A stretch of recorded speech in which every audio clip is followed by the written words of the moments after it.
কথা বলবো আমাদের প্রতিনিধি ময়ূক ঠাকুর চক্রবর্তী রয়েছেন। ময়ূক, গতকালই আমরা দেখেছিলাম মুখ্যমন্ত্রী যখন সাংবাদিক বৈঠক করেছিলেন তিনি একেবারে আন্তর্জাতিক যোগাযোগের কথা যেমন স্পষ্ট বলেছিলেন, তার পাশাপাশি বলেছিলেন অত্যন্ত স্পর্শকাতর ইস্যু, এবং যত সময় গড়াচ্ছে তা তো আরো বেশি স্পষ্ট হচ্ছে, কারণ একজন মহিলাকে যেখানে হানি ট্র্যাপ হিসেবে ব্যবহার করা হচ্ছে বলে দাবি উঠছে। এবং শুধু তাই নয়, এতদিন আমরা দেখতাম জঙ্গি যোগ পাওয়া যেত, এখানে জঙ্গিরা আসছে, সাধারণ মানুষকে টার্গেট করছে, সাধারণ মানুষের মধ্যে গা ঢাকা দিয়ে বসবাস করছে। এখানে কিন্তু তা নয়, একেবারে হাই প্রোফাইল রাজনৈতিক যারা ব্যক্তিত্ব রয়েছে তাদেরকে এরা চিহ্নিত করছে, তাদের যে নিরাপত্তা সংক্রান্ত খুঁটিনাটি তথ্য এরা বার করছে, এবং সেই সিকিউরিটি ল্যাবসগুলো ধরে কোথাও এরা এদেরকে টার্গেট করছে। দেখো, একদমই এদের এখনো পর্যন্ত এদের যা মোডাস অপারেন্ডি সামনে এসেছে, এবং এটা থেকে যেটা দেখতে পাওয়া যাচ্ছে যে এদের প্রথম কাজ ছিল রিক্রুটমেন্ট স্লিপার সেলের লোকেরা করে থাকে, এটার মধ্যে নতুনত্ব কিছু নেই।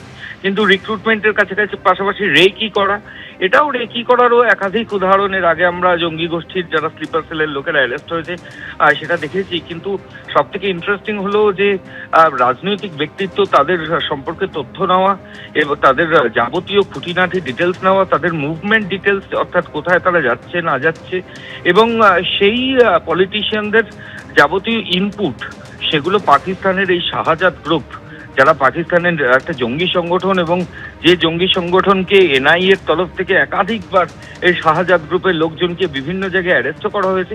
আমি তো এটাও জানাই যে এই শাহজাদ গ্রুপ এদের যারা অ্যাসোসিয়েট বিভিন্ন রাজ্যে যারা সোশ্যাল মিডিয়ার মাধ্যমে শাহজাদ গ্রুপের সঙ্গে যোগাযোগ রাখে, এরকম বেশ কয়েকজন অ্যাসোসিয়েটকে ইতিমধ্যেই দিল্লি পুলিশ, উত্তরপ্রদেশের এটিএস অ্যান্টি টেররিস্ট স্কোয়াড এবং বিহার, নয়ডা সহ বিভিন্ন রাজ্যের যে এটিএস আছে, অ্যান্টি টেররিস্ট স্কোয়াড রয়েছে, তারা কিন্তু এই শাহজাদ মডিউলের লোকজনকে ইতিমধ্যেই অ্যারেস্ট করেছে।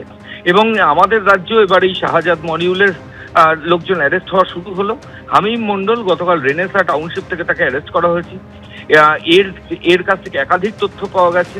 নতুন মোডাস অপারেন্ডি যে রাজনৈতিক ব্যক্তিদের সম্পর্কে তথ্য নিয়ে সেটা পাকিস্তানে পাঠানো, শুধু তাই না, কোন রাজনৈতিক ব্যক্তির সম্পর্কে তথ্য নেবেন সেটাও পাকিস্তান থেকে ইনফরমেশন আসছে, অ্যাসাইনমেন্ট আসছে।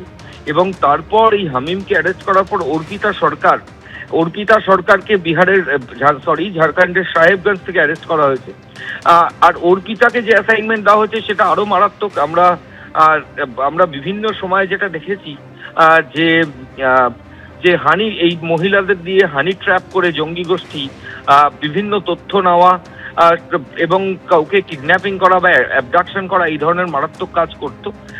এবং এক্ষেত্রে এই শাহজাদ গ্রুপের ক্লোজ অ্যাসোসিয়েটরা দের মধ্যে একজন অর্পিতা, তাকে কিন্তু এই অ্যাসাইনমেন্টই দেওয়া হয়েছিল যে হানি ট্র্যাপ করে অপহরণ করতে হবে, অ্যাবডাকশন করতে হবে। এখন যেটা তদন্তকারীরা জানবেন যে এই অপারেশন তিনি কি আদৌ করেছেন, যদি না করে থাকেন তাহলে কাদের ওপর এই অপারেশন করার তার পরিকল্পনা ছিল, এবং সেই নামের তালিকা বা সেই ব্যক্তিরা কি কোনো পলিটিক্যাল লোক নাকি অন্য কিছু, নাকি বিউরোক্র্যাট, এই যাবতীয় জিনিসগুলোই এখন তদন্তকারী আধিকারিকরা অর্পিতাকে নিজেদের কাস্টাডিতে নিয়ে জানার চেষ্টা করবেন। এরা অনেক সময় তদন্তকারী আধিকারিকদের মিসলিড করে, ঠিক সেই কারণেই এদের কাছ থেকে যে মোবাইল ফোন, ল্যাপটপ বা অন্যান্য যে সমস্ত জিনিস সিজ হয় সেগুলোর ফরেন্সিক এক্সামিনেশন এবং সেগুলো থেকে পাওয়া ইনফরমেশনের উপর ভিত্তি করে এদেরকে জিজ্ঞাসাবাদ করতে হয়। আর সেই প্রক্রিয়াই এসটিএফ এর তরফ থেকে শুরু হয়েছে। বেঙ্গল এসটিএফ এর তরফ থেকে বলা হচ্ছে অলরেডি 2 জন অ্যারেস্ট হয়ে গেল।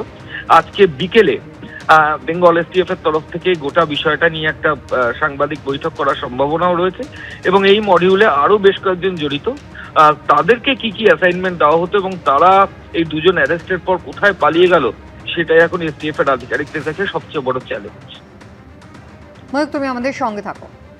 এবিপি আনন্দ, এগিয়ে থাকে, এগিয়ে রাখে।